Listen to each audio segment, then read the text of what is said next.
তুলি, এদিকে আয়। জিয়াফা, আমার ডাকছেন? কি ব্যাপার, তুই এত সেজেগুজে আছিস কেন? আজকে না নীল ভাই আইবা শুনলাম, এই জন্য একটু সাজগোজ করছি। নীল আসবে তাতে তোর কি? তুই বাড়ির কাজের মেয়ে, কাজের মেয়ের মতো থাকবি। নীল আসুক আর সবুজ আসুক সেটা আমাদের ব্যাপার, তুই কেন এত সাজুগুজু করবি? আচ্ছা, পর সাজবো না। এই টিপ খোল আর লিপস্টিক মোচ, যা মুখে কালি মেখে আয়। আজকে থেকে তুই বাসায় মুখে কালি মেখে থাকবি। কি হয়েছে রে? বাসাতে চিল্লাচিল্লি কিসের? দেখো না ভাইয়া, কাজের মেয়ের ঢং দেখো। নীল আসছে শুনে একদম সেজে গুজে নায়িকা হতে চাচ্ছে, কত বড় সাহস! বুঝতে পারছি। দাদির আশকারা পেয়ে পেয়ে না ও মাথায় উঠে গেছে। আর কেন যে দাদি ওকে এত আশকারা তা নিজে বুঝতে পারতেছি না। কি সমস্যা তোর?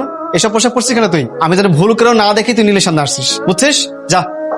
ঠিক আছে ভাই, আমি নীল ভাইয়ের সামনে যাব না। যদি তোকে নীলের সামনে দেখছি তাহলে কিন্তু তোকে এই বাড়ি থেকে বের করে দিব, কথাটা যেন মাথায় থাকে। না না আপু, আমি নীল ভাইয়ের সামনে যাব না। আর ভাইয়া যদি আমার মুখ দেখতেও চায় তাহলে আমি ঘোমটা দিয়ে তারপর সামনে যাব, যেন আমার মুখ না দেখে। এখন যা, ভিতরে যা, আর এই পোশাক চেঞ্জ কর, ঠিক আছে?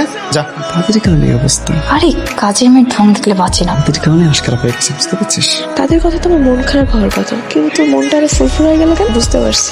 লাইলা পুচে আমি বেশি সুন্দরী। ম্যানেজার সাহেব, বিজনেসের হিসাব নিকাশ ঠিক মতো চলছে তো? সবই ঠিকঠাক চলতেছে। আমার স্মৃতিশক্তি কিঞ্চিত দুর্বল। অর্থ এবং মানুষের নাম আমি দুটোই ভুলে যাই। কি আপনার এই বয়সেও আপনি কি সুন্দরভাবে সব হিসাব নিকাশ করেন। শোনেন, আর একটা কথা, আজকে 8 বছর পর আমার নাতি পড়াশোনা শেষ করে ইউএসএ থেকে ফিরছে। আপনি থাকবেন কিন্তু, ওর সঙ্গে আপনার পরিচয় করে দিব। দাদি, তোমার কিছু লাগবে? না রে, আমার কিছু লাগবে না, তবে তোকে লাগবে। এদিকায় শোন, আজকে আমার একমাত্র নাতি তার লেখাপড়া শেষ করে আমেরিকা থেকে দেশে ফিরছে। ওর জন্য কিন্তু মজার মজার রান্না করতে হবে। মজার মজার রান্না হচ্ছে তো?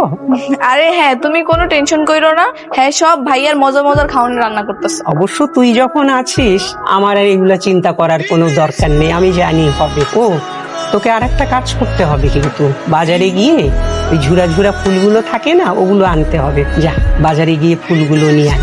শোন, গাড়িতে যাস কিন্তু, ড্রাইভারকে বলা আছে। দাদি জান, আপনি তুলিকে খুব ভালোবাসেন তাই না? হ্যাঁ, খুব ভালোবাসি। মানে নিজের আপন নাতনির মতো আদর করেন তাই না? আমার নিঃসঙ্গ জীবনের সাথী ওই তুলি, ও ছাড়া তো আমার কেউ নাই। আর ওর বাবা আমাদের বাগানে 20 বছর মালির কাজ করেছে। আর ওর মা যখন মারা গেল তখন থেকেই মেয়েটা আমার কাছে। কখন যে ওকে আমি ভালোবেসে ফেলেছি, নিজের সঙ্গে জড়িয়ে ফেলেছি, বলতে পারবো না। ভাই, অনেকগুলো ফুলে আমাকে একটা ফুলের তোড়া বানিয়ে দাও তো। সরি স্যার, সব ফুল বিক্রি হয়ে গেছে, দেওয়া যাবে না। বিক্রি হয়ে গেছে মানে? সম্ভব না স্যার, কইলাম না। দেখেন ভাই, আমার দাদিমায়ের সাথে আমার 8 বছর পরে দেখা হতো, আমার একটা ফুলের তোড়া লাগবেই লাগবে। সরি, সাইডে সাইডে ম্যাডাম আছে। ম্যাডাম আপনি আসছেন? আপনার সবকিছু রেডি আছে? ও, বিল কত হয়েছে? দেখতে হবে, একটু দেখি জানাই। Excuse me. আমাকে বলছেন? হ্যাঁ, আমি আপনাকে বলছি। হ্যাঁ বলেন। আপনি কি সব ফুলগুলো কিনে ফেলেছেন? জি, আমি কিনেছি। না মানে, আমার কিছু ফুল লাগবে, একটা তোড়া বানানোর জন্য কিছু ফুল দিলেই হবে। আপনার কি খুব দরকার?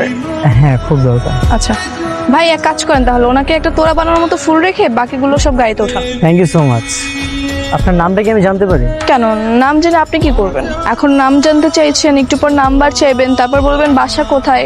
শুনেন, এসব ফাও পেঁচাল আমার সাথে পারবেন না। আপনি হেল্প চেয়েছেন, আমি হেল্প করছি। আয় ভাই, ফুলটা ওনাকে দিয়ে দিন। জি ম্যাডাম, দিতেছি। বাপরে, আমাদের দেশের মেয়ে তো অনেক সুইট, কিন্তু কথাবার্তা তো ঝাল কেন? হ্যাঁ, অনেক ঝাল। এই দাদা, তুই গাড়ি নিয়ে ফুল আনতে গিয়েছিলি কেন?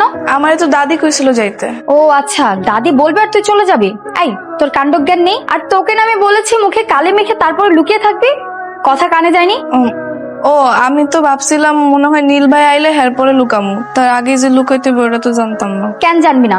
ঘাস তো আর খাস না, যত সব। তোর আমি কি বলছিলাম? তোর বলছিলাম এই সমস্ত দামি জামা কাপড় চেঞ্জ করে একটা ছেঁড়া জামা কাপড় পর। এত ভালো তুই কেন পরে আসিস? তুই যা, ছেঁড়া জামা কাপড় পরে যা। ঢং দেখো না, মনে হয় জমিদারের নাতনি। তোকে আমি বারবার করে বারণ করছি, নীলাস তোর সামনে যাবি না, ঠিক আছে? ঠিক আছে। ভালো ড্রেস পরবি না আর মেকআপ করবি না। চলো ভাইয়া, নীল আসার সময় হয়ে গিয়েছে, আমরা নিচে যাই। তুলি, তুমি কোনো মন খারাপ করে না। ওরা হইতেছে দাদির বোনের ঘরের নাতি, এমন একটা ভাব নাই ওরা হইতেছে আসল নাতি পুতি। আর আমরা বানিস জলে ভাইসা আসি। ওই দাদি একা থাকে তো, এর লেগে ওরা সঙ্গ দিতে থাকে। কে বলছে? তাহা মিথ্যা কথা, একদম ফাও কথা। এটা হইতেছে ওরা ফাও থাকতে চায়, ফাও খাওয়ানোর ধান। বাংলা একটা কথা আছে না, বাঙালি মাখনা পাইলে আল কাতরাও খায়। এর হইতেছে পুরা বান্দর কিছু। বান্দরের কাজ কি জান? কোলে নিলে কাঁধে ওঠে, কাঁধে নিলে মাথায় ওঠে হিস করে দেয়। শোনো, তুমি কিন্তু মেকআপ ছাড়াই সুন্দর, মাশাআল্লাহ। ধন্যবাদ ভাইয়া। যাও এখন উপরে যাও, কাজে প্রস্তুতি নেই। আমার আবার কিসের প্রস্তুতি? আমার তো শুধু লুকায় থাকার প্রস্তুতি নেওয়া না। না না, এটা কিছু হিংসা, ওই মাইয়ায় জৈলাপুরা সরকার হয়ে যায়। এজন্য আমি একটা পদ রচনা করেছি, শুনবা? তুলি হইতেছে রাজরানী, আর ওই কামের বেটি লাইলা হইতেছে সাক্ষী। রাজরানী সাক্ষী, তুমি থাকো, আমার একটু কাজকর্ম আছে। হ্যাঁ, উপর থেকে ফুল দিবা? যাও না, নিচে যাও। না না, নিচে যাওয়া নিষেধ, পরে আবার লাইলা আপু আমাকে বকাবকি করবে। আচ্ছা, এখান থেকেই দে, এটাও কিন্তু দারুণ হবে। হুম।